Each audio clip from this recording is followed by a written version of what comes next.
Selamat pagi siswa-siswi kelas 6. Bersama dengan Ibu Emi Wijianti, kita akan belajar IPA. Kali ini kita akan membahas tentang perkembangbiakan tumbuhan dan hewan. Ini merupakan ringkasan materi. Di catatan kalian silakan diberi kode IPA 1.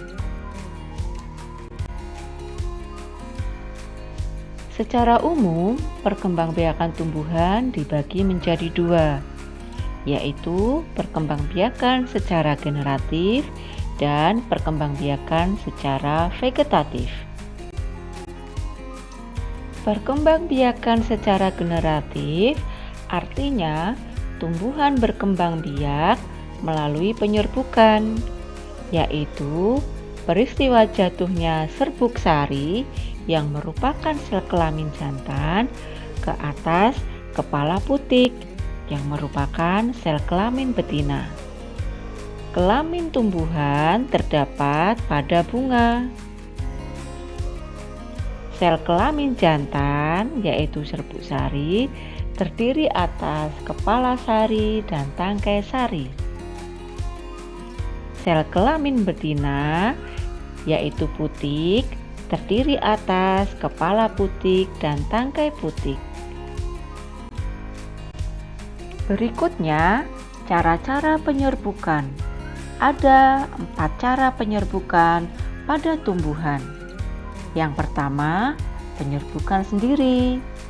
Apabila serbuk sari jatuh ke kepala putik bunga itu sendiri.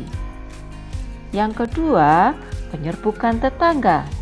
Apabila serbuk sari dari satu bunga jatuh ke kepala putik bunga lain, tetapi masih satu tumbuhan. Yang ketiga, penyerbukan silang.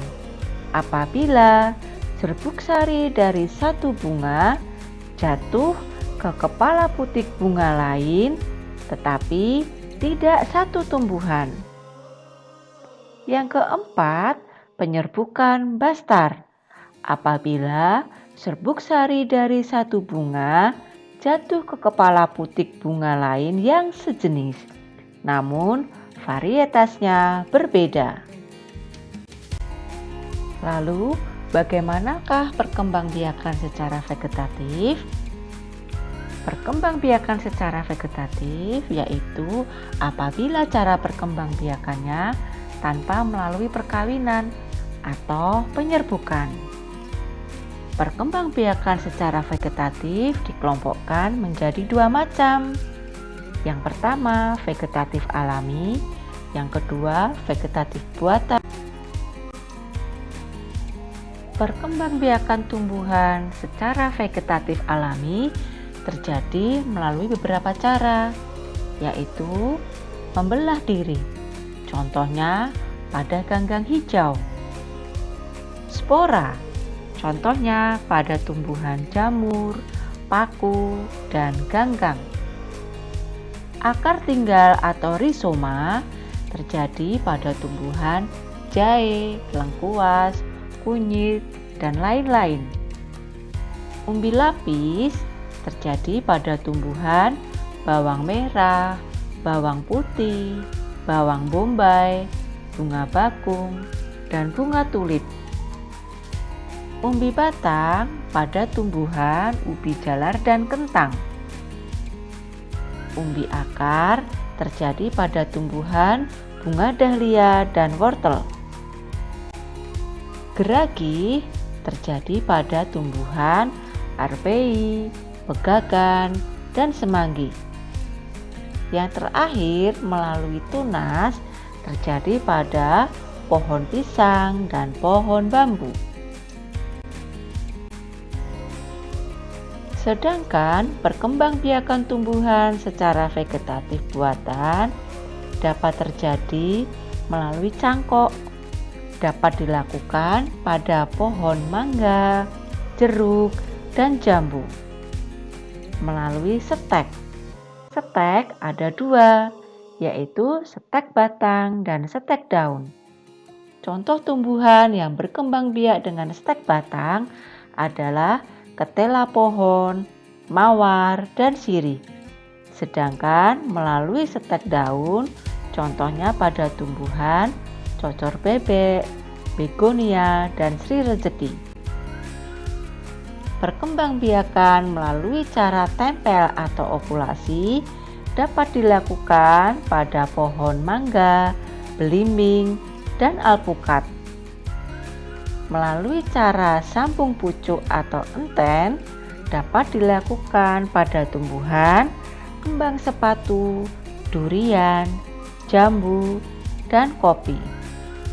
Secara runduk dapat dilakukan pada tumbuhan melati, alamanda, apel, dan mawar pagar.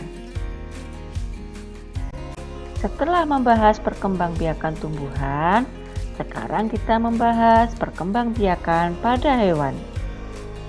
Perkembangbiakan pada hewan melalui dua cara, secara generatif atau perkawinan dan secara vegetatif atau tanpa perkawinan. Hewan dapat berkembang biak secara ovipar atau bertelur, contohnya ayam, bebek, angsa.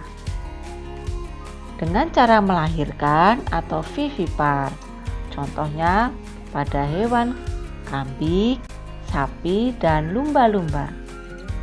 Sedangkan secara ovovivipar atau bertelur melahirkan, contohnya terjadi pada hewan kuda laut, platypus, ular goa, dan kadal.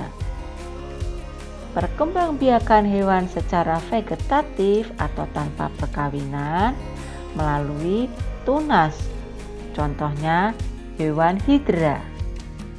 Melalui fragmentasi, contohnya cacing planaria. Membelah diri, contohnya amuba.